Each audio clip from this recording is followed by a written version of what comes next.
أعوذ بالله من الشيطان الرجيم بسم الله الرحمن الرحيم شهر رمضان الذي أنزل فيه القرآن هدى للناس وبينات من الهدى والفرقان فمن شهد منكم الشهر فليصمه ومن كان مريضا أو على سفر فعدة من أيام أخر يريد الله بكم اليسر ولا يريد بكم العسر ولتكملوا العدة ولتكبروا الله على ما هداكم ولعلكم تشكرون وإذا سألك عبادي عني فإني قريب أجيب دعوة الداع إذا دعاني فليستجيبوا لي وليؤمنوا بي لعلهم يرشدون صدق الله العظيم رب اشرح لي صدري ويسر لي أمري واحلل عقدة من لساني يفقهوا قولي رب زدني علما سبحانك لا علم لنا إلا ما علمتنا إنك أنت العليم الحكيم. دې آیات شریفه کې د مخکنی آیات تفصیل دی، یعنی مخکنی آیات کې اجمالو الله پاک جل جلاله فرمایلی وو چې ایام معدودات چې څو د شمیر یو څو ورځې دي. دې آیات کې د هغې تفصیل راغی چې د شمیر هغه څو ورځې څه دي، نو الله پاک جل جلاله د هغې تفصیل وکړو چې شهر رمضان الذي انزل فيه القرآن، چې د شمیر هغه څو ورځې هغه د رمضان دا میاشت ده، یو کم دیرش دي یا پوره دیرش ورځې دي. نو دا دې آیات کې الله پاک جل جلاله د هغې مخکنی آیات د ایام معدودات د هغې تفصیل ذکر کو، او دویم په د دې میاشت چې کوم دی فضیلت طرف ته هم اشاره ده چې دا مبارکه میاشت ده، ځکه چې په دې میاشت کې قرآن مجید نازل شوی دی. بلکې یوازې قرآن مجید نه، څومره کتابونه او څومره صحائف چې نازل شوي دي هغه ټول په ټول الله پاک جل جلاله دې میاشت کې نازل کړي دي. حضرت واصله بن اسقع رضی الله عنه فرمایي چې د ابراهیم علیه السلام نه چې الله پاک کومې صحیفې ورکړې وې، 10 صحیفې، نو هغه د رمضان په لومبي تاریخ باندې الله پاک نازل کړي وي. او دغه رنګې موسی علیه السلام باندې تورات دا په شپږم تاریخ ته رمضان چې کوم دی الله پاک جل جلاله نازل کړو، یعنی په شپږم روزه الله پاک دا په موسی علیه السلام باندې تورات نازل کړو. دغه رنګ انجیل الله پاک جل جلاله د رمضان میاشتې په 14 تاریخ باندې الله پاک په حضرت عیسی علیه السلام باندې نازل کړو، او قرآن مجید یې په 23 رمضان مبارک دا چې کوم دی الله پاک نازل کړی دی. دغه رنګ د حضرت جابر رضی الله عنه په روایت کې دی چې زبور الله پاک د رمضان د میاشتې په 12 تاریخ باندې نازل کړی دی، او انجیل د رمضان د میاشتې په 13 تاریخ باندې الله پاک نازل کړی دی. څومره کتابونه چې الله پاک نازل کړي دي دا ټول په ټول الله پاک د رمضان په میاشت کې نازل کړي دي.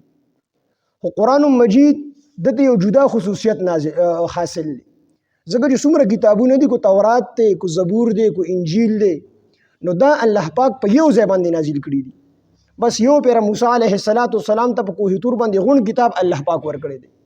دغه رنګ انجیل حضرت عیسی علیه السلام ته غون کتاب په یو ځای باندې ملو شوی دی، او زبور حضرت داود علیه السلام ته په یو ځای باندې ملو شوی دی. خدا د قرآن مجید خصوصیت دی چې دا دوه پیرې نازل شوی دی. یو پیرا د لوح محفوظ نه بیت العزت ورته وي، په دې ډومبي اسمان کې یو کوټه ده، بیت العزت ورته وي، د عزت کوټه، د عزت کور. نو یو پیرا ټول قرآن په یو ځای باندې د لوح محفوظ نه بیت العزت ته نازل شوی دی، بیت العزت ته په یو ځای باندې راغلی دی، او دا په هغه شپه کې راغلی دی چې کومې شپې ته چې موږ او تاسو لیلة القدر وایو. انا انزلناه فی لیلة القدر وما ادراک ما لیلة القدر لیلة القدر خیر من 1000 شهر. دا د زرو میاشتو نه کومه شپه چې قرآن نازل شوی دی، دا د زرو میاشتو نه چې کوم دی الله پاک وی بهتره ده، غوره شپه د زرو میاشتو. نو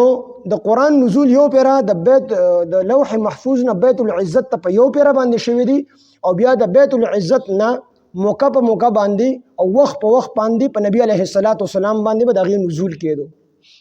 23 سال کې په نبی علیه السلام باندې قرآن دا پوره شوی دی. لومبي آیاتونه اقرأ بسم ربک الذی د دې صورت 15 آیاتونه په غار حرا کې چې کوم دی الله پاک نازل کړل او اخري آیات ته قرآن مجید اليوم اکملت لكم دینکم واتممت علیکم نعمتي ورضیت لكم الاسلام الدین دا آیات الله پاک نازل کړ حضرت عمر رضی الله عنه ته دا آیات چې کوم دی د عرفه پر ورځ او د جمعې پر ورځ باندې الله پاک نازل کړي د جمعې ورځ وا او د عرفه ورځ وا دا دواړه ورځې چې کوم دی یو ځای شوي وي په دې دواړو ورځو باندې الله پاک جل جلاله چې د جمعې ورځ وه د عرفې ورځو په دې باندې الله پاک اليوم اکملت لكم دینکم واتممت علیکم نعمتي ورضیت لكم الاسلام دین دا آیات الله پاک نازل یو يهودي راغی حضرت عمر رضی الله عنه ته وی چې کوچره دا آیات په مونږ يهوديانو باندې الله پاک نازل کړي وي نو مونږ يهوديانو بعد دغه آیات ته نازلېدو دا ورځ د اختر ورځ جوړه کړي پتاسو چې کوم آیات اليوم اکملت لكم دینکم دا آیات پتاسو کوم نازل دی او چې دا په مونږ يهوديانو باندې الله پاک نازل کړي وي نو مونږ يهوديانو به د خپل خوشاله او د خپل اختر ورځ دغه آیات ته نزول دا ورځ جوړه کړي چې په کوم ورځ د آیات نازل شوی دی دغه ورځ مونږ د خپل خوشاله او د اختر ورځ جوړه کړي و حضرت عمر رضی الله عنه ته فرمایل وی تاسو به د آیات ته نازلېدون وروسته دا ورځ د اختر ورځ جوړوله او الله پاک زمونږ د مسلمانانو د پاره دا ورځ د مخکې نه د اختر ورځ جوړه کړې یعنی دا د اختر په ورځ باندې الله نازل کړی دی د جمعې ورځ دې ته حج المساکین هم ویلي دي او د جمعې دا ورځ د اسیم یو اختر دی یو خوشحالي ده او بیا چې جمعه او عرفه یو ځای شي دا خو بیا ډېره زیاته خوشحالي شوه نو حضرت عمر رضی الله عنه فرمایل وی دا آیات الله پاک د مخکې نه په هغه ورځ نازل کړی دی چې هغه مخکې الله پاک د اختر ورځ ګرځولې ده د خوشاله ورځ ګرځولې ده نو دا د ټولو نه اخیری نو نبی علیه الصلاۃ والسلام باندې موقع باندې وخت په وخت باندې قرآن دا بیا نازلېدو نو دې میاشت الله پاک عزت ورکړې دی برکت ورکړې دی څه د وجې نه شهر رمضان الذي انزل فيه القرآن ور قرآن داسې کتاب الله پیدا کړی چې دا قرآن په کومه میاشت کې نازل دی هغه میاشت الله د ټولو میاشتو سرداره ګرځولې قرآن چې په کومه ځمکه باندې نازل دی مکه مکرمه او مدینه منوره دا الله پاک د ټولو ځمکو سرداره ګرځولې دجال په ټوله دنیا کې ګرځي خو مکه مکرمه او مدینه منوره ته نشي داخلي قرآن چې په کومه ژبه کې نازل دی نو الله پاک هغه ژبه د ټولو ژبو سرداره ګرځول چې هغه عربي وي قرآن په عربي ژبه کې نازل دی نو عربي ژبه الله د ټولو ژبو سرداره ګرځول او جنت کې به هم ټول خلک په عربي کې خبرې کوي او قرآن چې په کوم پیغمبر نازل دی هغه پیغمبر الله د ټولو انبیاء علیهم السلام سردار ګرځول او قرآن چې په کوم امت نازل دی هغه امت الله د ټولو امتونو سردار ګرځول نو چې دا امت دا قرآن په خپل ځان کې راولي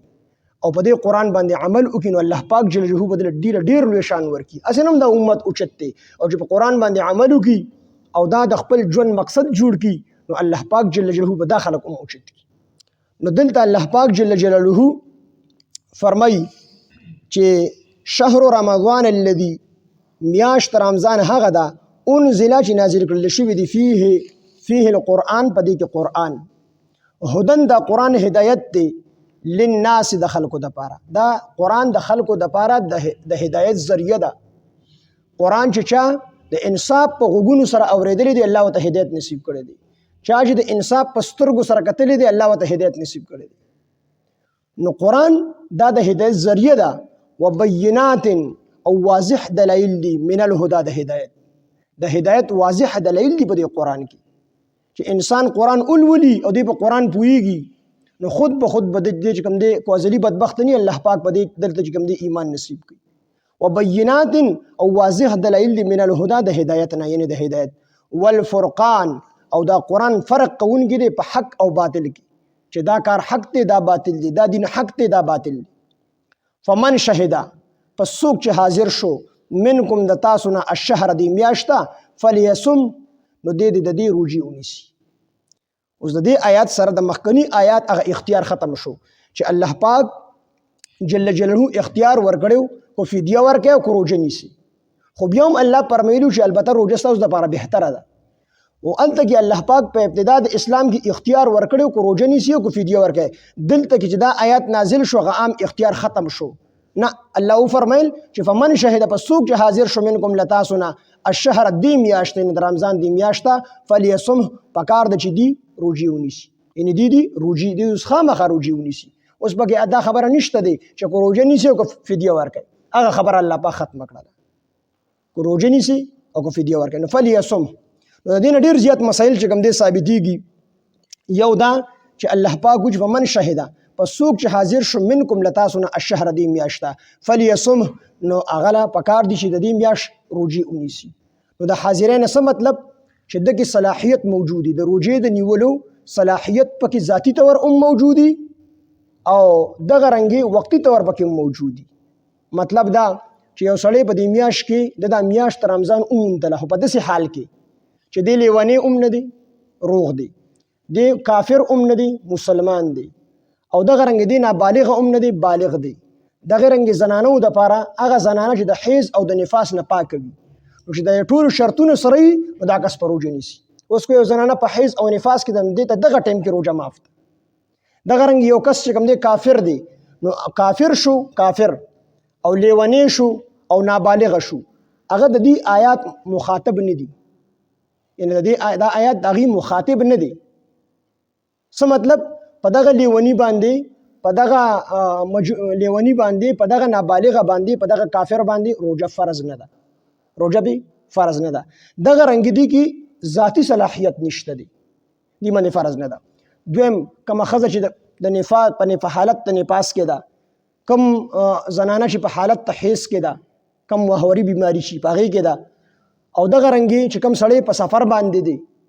دغه رنګ یو کس بیمار دی نو هغې ته خدا اجازت شته دی. خو چې کم بیمار دی ټیک شو نو فعدة من ایام اخر نو دی به بیا وروستو په نورو ورځو کې د هغې شمېر پوره کوي. دی به د دغې روژو چې کومې ته قضا شوي په حالت د بیمارۍ کې د هغې قضا په ده باندې واجب دي، دی به هغې قضا چې کوم دی پوره کوي. دغه رنګ کم مسافر چې د سفر نه واپس راغی نو په هغه باندې هم دا خبره ضروري ده چې دی به وروستو دغه قضا روژې چې کوم دی پوره کوي. دغه رنګ کومه زنانه چې د حیض او د نفاس نه پاکه شوله نو دی چې کومې روژې خوړلې دي دغه روژې به دی وروستو په نورو ورځو کې بیا پوره کوي. فعدة من ایام اخر په نورو ورځو کې به د دې د رمضان چې کومې روژې دی خوړلې دا پوره کوي. البته چې کوم سړی کوم لیونی دغه کافر دی مسلمان شو خو څه روژې د ده نه تېرې شوي دي، مثال په طور دی د روژې په 15 باندې مسلمان شو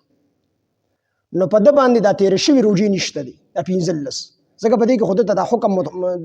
د آیات چې کوم دی مخاطب نو دا آیات ورته نو په ده باندې تېرې روژې نشته دي. البته دا مخکې ته روژې به دی نیسي. دغه رنګې یو سړی نابالغ دی ماشوم او دی د روژې په 15 یا په 14 یا په 12 شپه باندې بالغ شو، په ورځ باندې بالغ شو نو چې په کوم ټایم کې دی بالغ شو ته حکم متوجه شو نو دنه چې کومې روژې په نابالغتوب کې تېرې شوي دي یا 15 مثال 15 کس په 15 ورځ یو کس بالغ شو نو دا تېرې روژې چې کوم دي 15 د دې قضا په ده باندې نشته دي، خو دا را روانې 15 دا په ده باندې اوس فرض دي، دا به دی نیسي. البته کوم لیونی چې دی د رمضان په حصه کې د رمضان میاشت موجوده ده او دی په هوش راغی د خوش او حواس برابر شو نو په دې لیونی باندې وروستی روژې هم شته دي چې کومې د په بېهوشۍ کې تېرې شوي دي او را روانې پې هم شته دي. دا دواړه روژې په ده باندې شته دي. البته کافر نابالغه دی د دې حکم مخاطب نه دي، یعنی دا حکم دی ته مخاطب نه دی. نو دی چې کومې مثال په 15 ورځ ماشوم چې کوم دی بلوغ ته ورسېدو یا په 15 ورځ یو کس ایمان راوړو یا په 14 12 پر باندې چې کوم دی د مسلمان شو نو دغه اوس ذاتی صلاحیت راغی نو دی به اوس دا 13 روژې په ده باندې نشته دی. البته مخې ته به نیسي. او چې کومه ښځه د حیض او د نفاس نه پاکه شوه یا بیمار چې کوم دی ټیک شو او دغه رنګې مسافر د سفر نه واپس شو نو دی به د هغې روژې چې کومې په سفر کې خوړلې دي، کومې په حیض کې خوړلې دي، کومې په نفاس کې خوړلې دي نو هغه روژې به دی بیا وروستو د هغې قضا به چې کوم دی دوباره بیا راړي. نو دا اوس د رمضان میاشت فلیصم د دې نه دا خبره هم معلومیږي فمن شهد منکم الشهر پس هغه څوک چې حاضر شي منکم له تاسو نه الشهر دې میاشت ته فلیصم نو دې میاشت روژې ونیسي. اختیار هم ختم شو او اوس د حاضرۍ هغه تفصیل هم تېر شو. اوس دی به دا میاشت په څنګه ثابتېږي؟ د روژې میاشت دا په 3 طریقو سره ثابتېږي. یا خدا چې دا روژې دا میاشت سړی په خپلو سترګو باندې وویني دی به سهار له روژه کوي. دویم دا چې یو معتبر شهادت ورته راشي، حکومت اعلان وکړو بل یو معتبر شهادت راغی نو په دې سره هم د رمضان ثابتېږي سحر له به دې چې کوم دی روژه نیسي. دریم دا چې د شعبان یعنی د رمضان نه چې کوم مخې ته میاشت شعبان ورته وي شوقدر، د شوقدر 13 پوره شولې، شوقدر 13 پوره شولې، نو په یو د اسلامي میاشت چې کوم دي نو دا یو 13 نشته دي، دا یا د یو کم 13 دي یا د 13 دي. نو چې د شعبان 13 پوره شولې نو سبا له د چې کوم دی حق روژه سبا له به بیا روژه نیسي. نو په دریو طریقو سره دا روژه چې کوم دی ثابتېږي. البته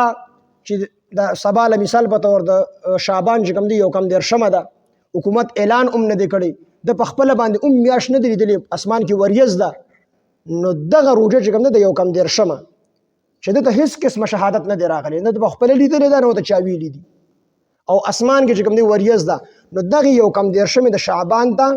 یوم الشک ویل شي. په دغه ورځ باندې روژه نیول دا مکروه دي، ځکه دې کې شک راغی چې دا د رمضان روژه ده او کنه دا نفلي نیسمه، نو په دغه ورځ باندې روژه نیول دا چې کوم دی مکروه دي د عام خلکو لپاره. خو که یو سړی په دې نیت باندې ونیسي چې دا نفل ده او کلک یقین دا وي چې دا نفل ده، په دې نیت باندې نیسي چې نفل ده جو نفل بشي او کنه فرض ده نو فرض بشي، خو کلک نیت وي چې سبا روژه نشته دی، سبا زه چې کوم دی نفلي روژه نیسم، نو که د نیت ته نفل وکړو او د پاسه پې روژه راغله نو خود به خود د چې کوم دی رمضان ته خبر وروړېده، د روژه چې کوم دی وشوله. خو نیت په پکې دا نه کړي چې خو د رمضان د رمضان بشي او کنه نفلي نو نفلي بشي، نو دغه روژه دغه مکروه روژه ده، دې ته یوم الشک ویلي دي په یو د شعبان په یو کم 13 باندې.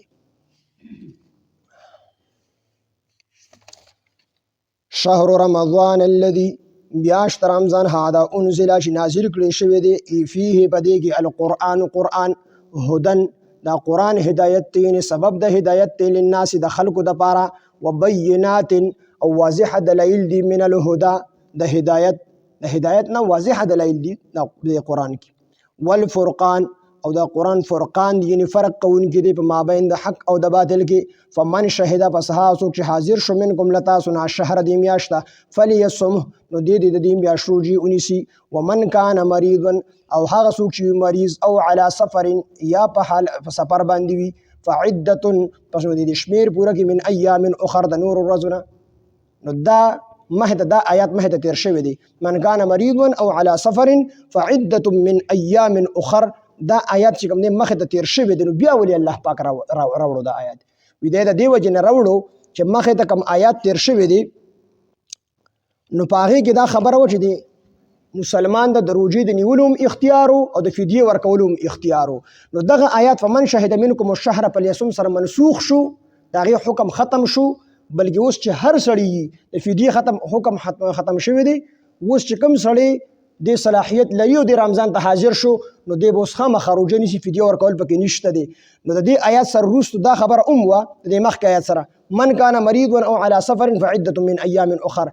نو دی دوباره په دې وجه راوړو چې هغه آیات خو په دې آیات سره منسوخ شوي دي، نو د مسلمانانو په ذهن کې دا خیال راځي چې څنګه چې کوم دی د روژې هغه اختیار ختم شو، نو دغه رنګي من کان مریضا هغه څوک چې مریض او یا په سفر باندې وي نو دغه اختیار هم الله ختم کړی دی. ذهن کې دا خیال راځي چې څنګه یو آیات کې دا ټوله خبره وه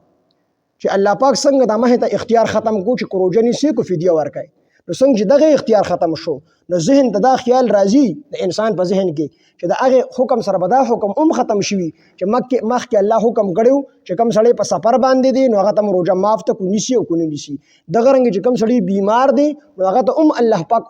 اختیار ورکړی دی که روژه نیسي او کو نه نیسي. نو ذهن ته دا خیال راځي چې دغه آیات سره به دا ټوله خبره ختمه شي، بلکې اوس په داسې خبرې چې کو سړی بیمار دی او کو صحتمند دی خو دی به روژه خامخا نیسي. دغه رنګې که یو سړی په سفر کې دی او کو په حضر کې دی نو روژه به نیسي. نو د دغې شک او وهم ختمولو دپاره الله پاک وفرمیل چې نه روژه د فدیې حکم ختم شو او د سفر او دغه رنګې د مریض چې کوم سړی بیمار دی هغه حکم اوس هم باقي دی، بلکې تاسو باندې الله پاک وروسته پسې الله پاک فرمایي تاسو باندې الله پاک تنګي نه کوي بلکې اساني در باندې کوي، نو هغه حکم اوس هم باقي دی. نو د دې وجه الله پاک دوباره دلته کې ذکر وکړو. د دې آیات مطلب دا چې الله پاک دوباره ذکر کوي چې تاسو اشکال ذهن کې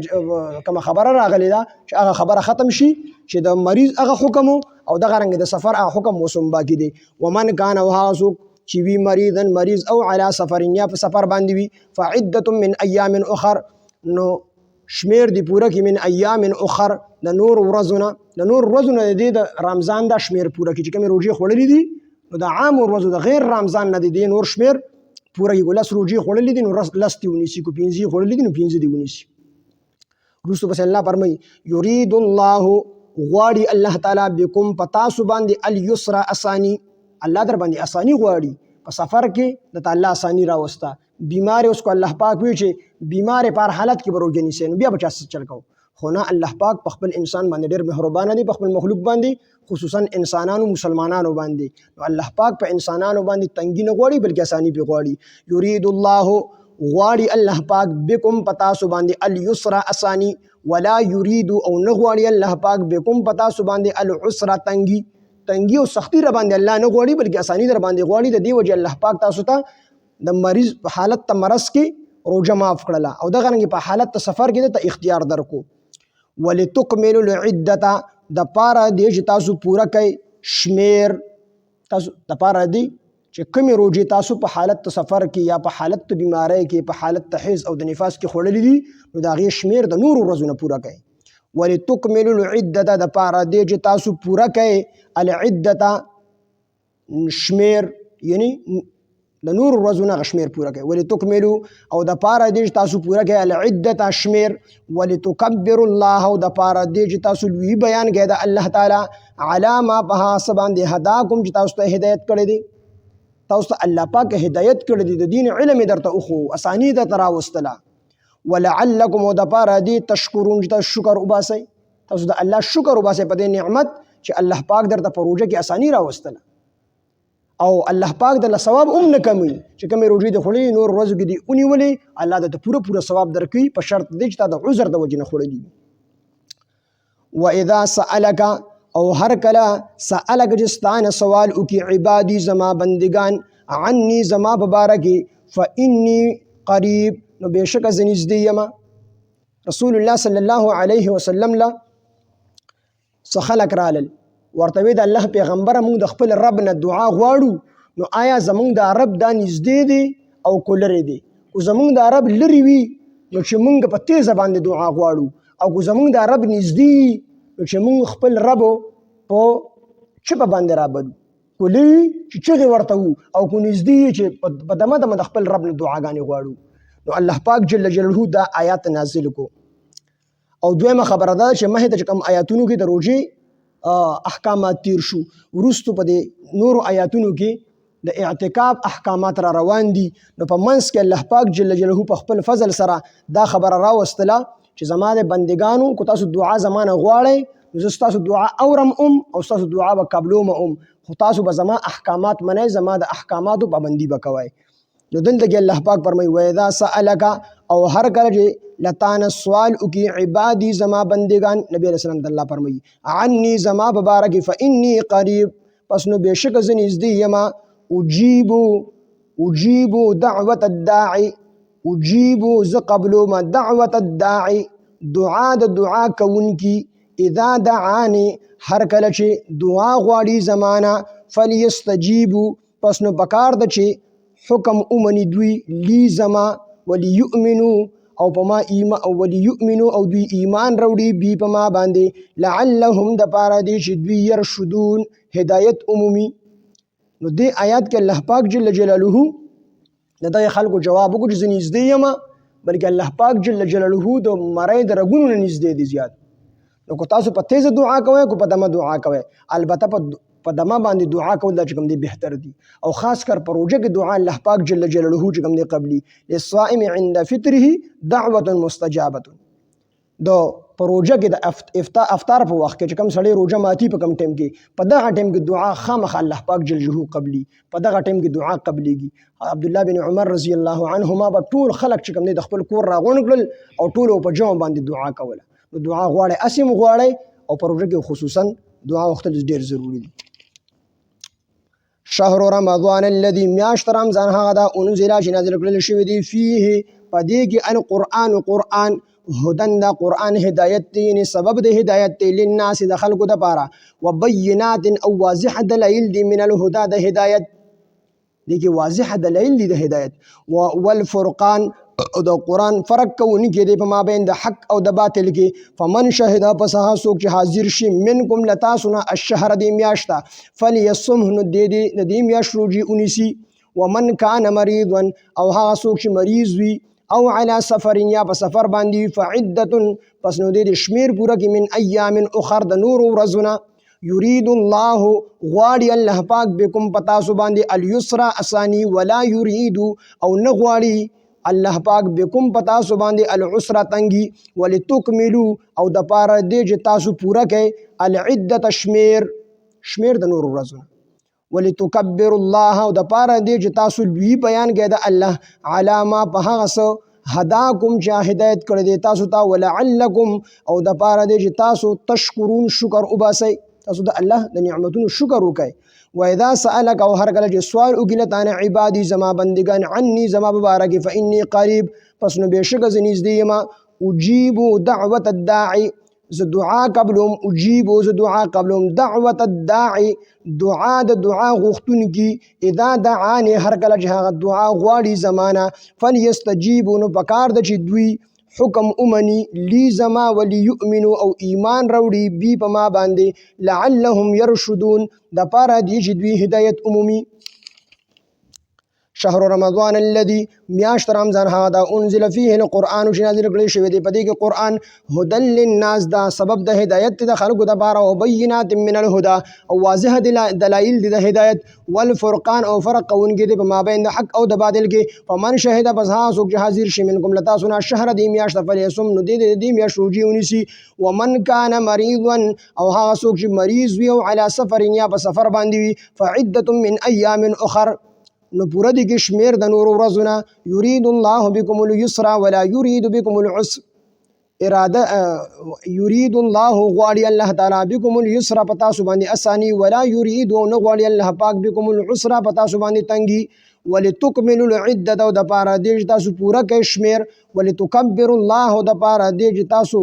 وی بیان کې د الله تعالی علامه په هغه هداکم چې هدایت کړی دی تاسو ته ولعلکم تشکرون او د پاره دې تاسو شکر وباسئ.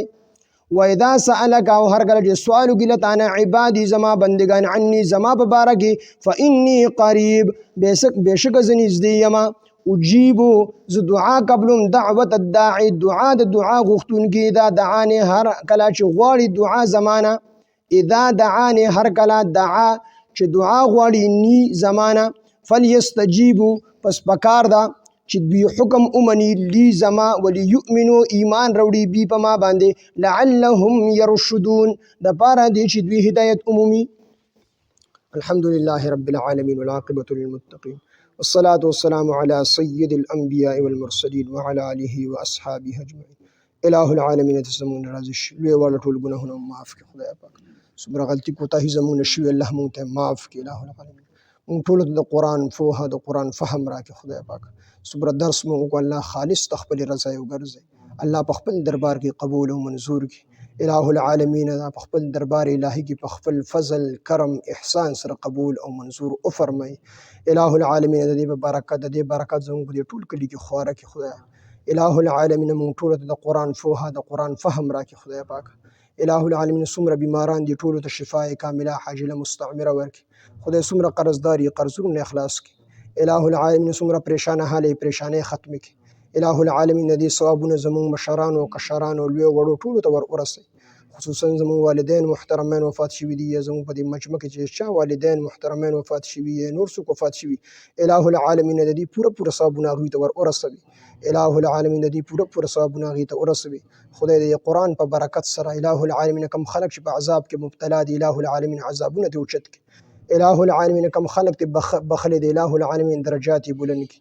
الہ العالمین من دعا د هتو چل رضی رسول الله صلی الله علیه وسلم د خپل امت ته خیر د لپاره کوم دعاګانې غوښتل پوره سبب زموږ نصیب کی. الله د کوم شرور نه امان غوښتل غیر موږ له امان راکړي. الله خاتمه زموږ بالخير او بالایمان کی وخت ځن کدن د سره په صدق سره په جبه زموږ ټول مسلمانان دا کلمه چالو کی لا اله الا الله محمد رسول الله.